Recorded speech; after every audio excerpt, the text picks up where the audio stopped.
오늘의 말씀은 사무엘하 23장 1절부터 17절까지 말씀입니다. 말씀이 길어 7절까지만 읽겠습니다.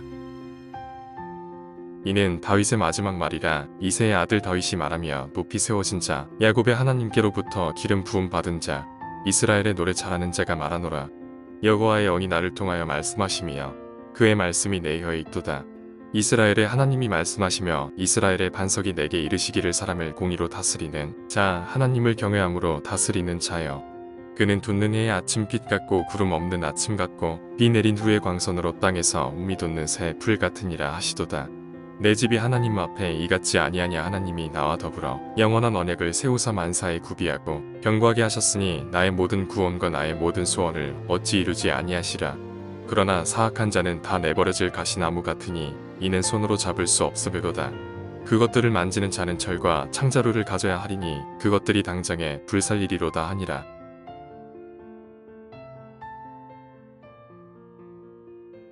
여러분, 어제까지 보았던 22장의 말씀은 다윗의 전성기 시절에 적었던 하나님께 감사하는 시입니다. 그리고 오늘 23장은 1절 말씀을 보니까 다윗의 마지막 말이다 라고 하고 있어요. 즉 오늘 23장은 다윗이 노년에 쓴 글이라는 거예요. 그래서 오늘 본문을 보면 다윗은 유언 형식의 말을 하고 있는 거죠. 여러분, 그렇다면 오늘 이 다윗이 자신의 마지막 때에 어떠한 이야기를 지금 전하고 있습니까? 첫 번째로는 다윗은 자신을 소개하고 있습니다. 여러분, 지금 다윗이 자신을 어떻게 소개하고 있습니까? 자신을 향하여 이새의 아들이라고 지금 말하고 있어요. 여러분, 여기서 이새의 아들이라고 표현한 것은 어떤 뜻이냐면 자신의 집안은 그렇게 대단한 집안이 아니었다라는 거예요. 그런데 1절 말씀을 계속해서 보면 그러한 보잘것없는 자신에게 하나님께서 자신을 세우셨고 또 자신에게 기름을 부으셨다라는 거예요. 즉 그가 왕이 되고 또 위대한 일을 할 수 있었던 것은 자신의 배경으로부터 온 것이 아니라 다 하나님께서 자신을 사용하셨고 자신에게 주신 능력이라고 그렇게 고백하고 있는 겁니다. 한마디로 지금 이 다윗은 겸손을 보이고 있는 거예요. 여러분, 다윗의 삶을 보면 정말 많은 성공을 이루어냈습니다. 먼저 그는 사울에게 쫓겨다녔지만 결국에는 이스라엘의 모든 백성이 인정하는 왕이 되었어요. 그리고 그가 전쟁에 나가면 그는 전쟁에서 승승장구하는 역사를 이루어냈습니다. 여러분, 그는 전쟁에서 져본 적이 없는 거예요. 여러분, 이렇게 사람이 권력을 얻거나 또한 이렇게 승승장구를 하다가 보면 여러분, 사람은 분명 내 실력이라고 생각할지 몰라요. 그런데 모든 것이 다 하나님의 은혜였음을 지금 그가 고백하고 있는 거죠. 여러분, 일반적으로 사람이 성공을 하다 보면 착각을 하게 되어 있어요. 이 성공이 다 내가 이뤘다라는 착각을 하게 되어 있는 거죠. 내가 열심히 공부해서 내가 열심히 경쟁해서 그것을 얻었다 생각하는 거예요. 여러분, 그러나 분명 내 노력도 있겠지만 여러분, 가장 중요한 사실은 무엇이냐면 하나님께서 애초에 성공을 안 주셨으면 그러한 성공이라는 것은 없다라는 거예요. 즉 모든 것이 하나님의 은혜인 거죠. 그러나 내가 그 은혜를 인정하지 않으면 하나님께서는 그 은혜를 걷어가시는 거예요. 여러분, 다윗의 이전의 왕이었던 사울 왕이 그랬어요. 그는 전쟁에서 승리하고 그 모든 것이 자신의 실력이라고 생각을 했습니다. 그래서 그가 보여준 모습이 뭐예요? 하나님께서 챙기지 말라고 명령하셨던 그 전리품들을 그가 챙기게 되는 거예요. 여러분, 한마디로 그는 하나님의 은혜보다 자신의 실력을 더 과신했고 자신이 이루어낸 업적들로만 그렇게 생각을 했다라는 거예요. 하나님의 은혜를 전혀 인정하지 않았다라는 거죠. 여러분, 그래서 결국 이 사울이 어떻게 되었습니까? 하나님께 버림받는 왕이 된 거예요. 여러분, 그리고 다윗이 위대한 왕이 될 수 있었던 것은 그는 항상 겸손을 품었습니다. 자신은 연약하기에 하나님이 함께 해주셔야만 승리할 수 있음을 그가 고백한 거예요. 여러분, 이것이 다윗이 첫 번째로 남기는 가장 큰 유언인 거예요. 겸손을 품는 삶, 하나님의 은혜를 인정하는 삶, 이것은 위대한 삶의 첫걸음이라는 것이죠. 여러분, 그리고 두 번째로 다윗이 오늘 본문을 통해 강조하는 것은 무엇이냐면 하나님을 경외한다라는 거예요. 여러분, 오늘 본문 3절을 보면 하나님께서 다윗을 향하여 하나님을 경외하는 자라고 그렇게 칭하셨습니다. 그리고 4절과 5절 말씀을 보면 경외심으로 인해 하나님이 그의 집에 복을 대대로 주시기로 약속하셨다는 거예요. 여러분, 그렇다면 성경이 말하는 경외심은 뭡니까? 여러분, 경외란 두려워하는 마음과 공경하는 마음을 함께 품는 거예요.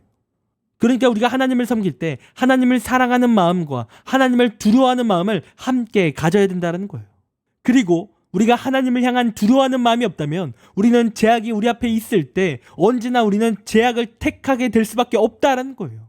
왜요? 우리 하나님은 언제나 사랑의 하나님이시니까 언제나 날 용서해 주시겠지 하면서 우리는 그냥 죄로 향하게 되어 있기 때문이라는 거예요.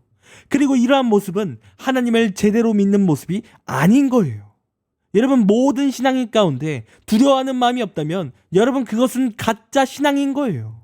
무슨 일을 하든 어떠한 삶을 살아가도 우리가 하나님을 믿는다면 반드시 하나님을 두려워하는 마음이 있어야 돼요.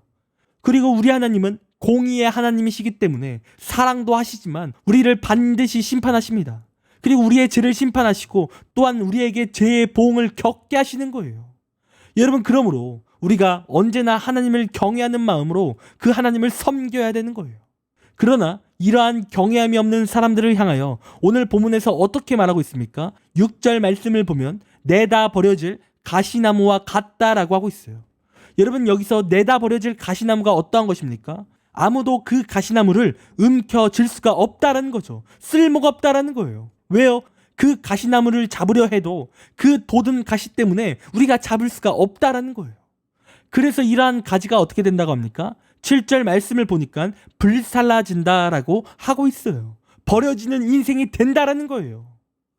여러분, 사울도 하나님을 향한 경외심이 없었습니다. 그는 하나님 앞에 예배할 때 제사장을 통해 예배해야 됐는데 그는 자신 마음대로 자신이 제사를 드리는 등 하나님이 말씀하신 그 규칙들을 두려움 없이 어겼어요. 그리고 그가 죄를 지을 때에도 다윗은 하나님을 두려워하여 하나님이 떠날까 그것을 두려워하여 그는 회개하는 삶을 살았지만 이 사울은 끝까지 하나님을 두려워하지 않고 끝까지 회개하지 않는 모습을 보여준 거죠. 그리고 이러한 악한 모습이 하나님께서 이 사울을 버리신 이유라는 거예요. 여러분, 이처럼 우리의 삶에도 하나님을 믿을 때 그냥 우리는 습관적인 신앙생활로 하나님을 믿어서는 안 됩니다. 우리는 하나님을 두려워하는 마음으로 하나님을 믿어야 돼요. 그래서 예배할 때 하나님께 마음으로 예배드려야 되고 또한 제약 앞에서 하나님을 두려워하는 마음을 가져 그 제약에서 우리가 승리해야 된다는 거예요. 하나님께서 반드시 보응하심을 믿고 그 죄와 우리가 싸워야 된다는 거죠. 그러한 두려운 마음을 우리가 가져야 된다는 거예요. 그런데 하나님을 향한 그러한 두려워하는 마음이 없다면 그것은 가시나무같이 버려지는 인생이 된다는 거예요. 여러분, 오늘 본문이 말하는 다윗의 마지막 말은 두 가지입니다. 첫 번째는 모든 것이 하나님의 은혜임을 인정하는 겸손한 삶이고, 두 번째는 하나님을 경외하는 마음을 가져 언제나 죄악과 싸우고 형식적인 예배가 아닌 마음을 하나님께 드려야 한다는 거예요. 여러분, 이러한 두 가지 다윗의 유언은 복된 것입니다. 그의 삶에 이 두 가지의 모습이 있었기에 여러분, 이 다윗의 삶은 복된 삶이 된 거죠. 여러분, 이 시간 여러분은 지금까지 어떻게 사셨습니까? 하나님 앞에 겸손하셨습니까? 또 하나님 앞에 경외하셨습니까? 이 시간 만약에 하나님 앞에 겸손과 그 경외를 품지 못하셨다면 이제는 겸손과 경외하는 마음을 품는 우리가 되길 간절히 원합니다. 언제나 하나님의 은혜를 인정하고 또한 언제나 하나님을 경외하는 마음, 이러한 마음을 우리가 품길 원해요. 그래서 우리도 다윗처럼 위대하게 쓰임받고 놀라운 복의 복을 체험하길 원합니다. 그러니 이 시간 겸손한 마음 품길 원합니다. 경외하는 우리의 삶이 되길 간절히 원합니다. 기도하겠습니다. 하나님, 감사합니다. 우리의 삶 가운데 날마다 은혜 주심을 감사합니다. 모든 것이 하나님의 은혜임을 인정하는 내 삶 되기 원합니다.